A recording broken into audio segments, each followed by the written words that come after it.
ഒരു ഉണ്ണിയപ്പമാണ് ഉണ്ടാക്കാനായിട്ട് പോകുന്നത്. അതിന് വേണ്ടിയിട്ട് അരിയും ശർക്കരയും കൂടിയൊക്കെ അരച്ച് വെച്ച് അതിനൊപ്പം നമ്മളുടെ തേങ്ങാക്കൊത്തും എള്ളും ഒക്കെ നെയ്യിൽ ഫ്രൈ ചെയ്തിട്ടിട്ടിരിക്കുന്നതാണ്. അപ്പം ഈ ഒരു ഉണ്ണിയപ്പം ഉണ്ടല്ലോ, നമ്മളുടെ ഇന്ത്യ മഹാരാജ്യം തിരിക്കാനുള്ളതല്ല കേട്ടോ. ഇതങ്ങ് സമുദ്രങ്ങൾ കടന്ന് കടന്ന് പോകാനിരിക്കുന്ന ഒരു ഉണ്ണിയപ്പമാണ് കേട്ടോ. ഇതിൻ്റെ ഒരു ഭാഗ്യമേ.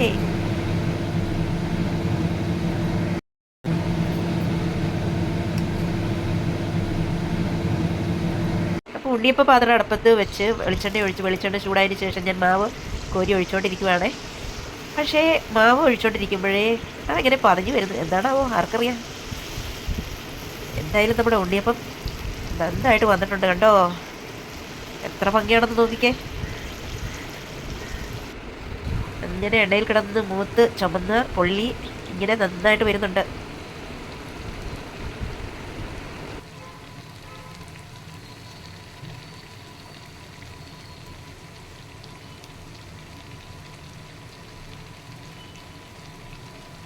ഇതാണ് നല്ല അടിപൊളി ഉണ്ണിയപ്പമായിരുന്നു. ചായയുടെ കൂട്ടത്തിൽ കടി അതാണ് ഇന്ന്. അപ്പം ഞാനൊരെണ്ണം എടുത്തൊന്ന് കടിച്ചു നോക്കുവാണേ, എങ്ങനെയുണ്ടെന്ന് അറിയണ്ടേ.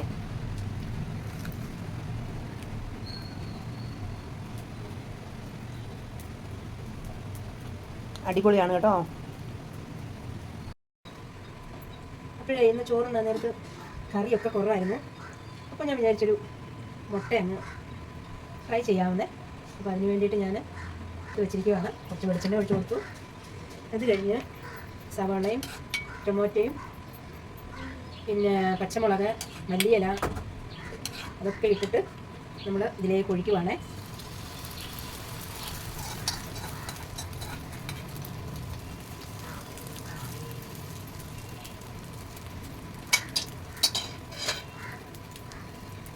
ഇപ്പം ശരിക്കും ഇതൊരു വൃത്താകൃതി ഒന്നും വന്നില്ല കേട്ടോ.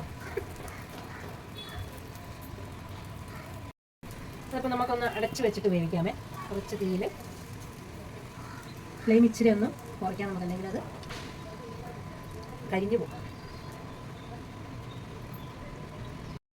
അപ്പം ഞാനിതൊന്ന് കാച്ചിടട്ടെ.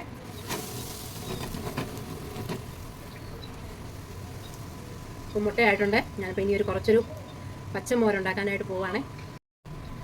ഇപ്പോൾ നമ്മളുടെ മുട്ട ഫ്രൈ ആയിട്ടുണ്ട്. അപ്പം ഫുഡ് എടുക്കാനായിട്ട് പോവാണ് കേട്ടോ. അപ്പോൾ ഞാൻ ചോറ് എടുക്കുവാണേ. കുറച്ച് ചോറും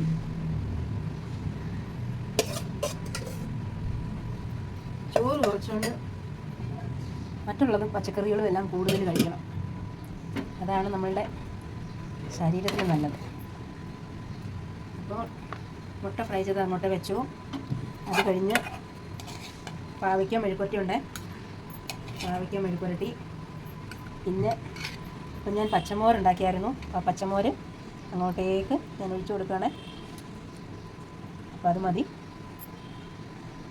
അപ്പം കഴിക്കട്ടെ. നിങ്ങളൊക്കെ കഴിച്ചെന്ന് വിചാരിക്കുന്നു. ഓക്കേ.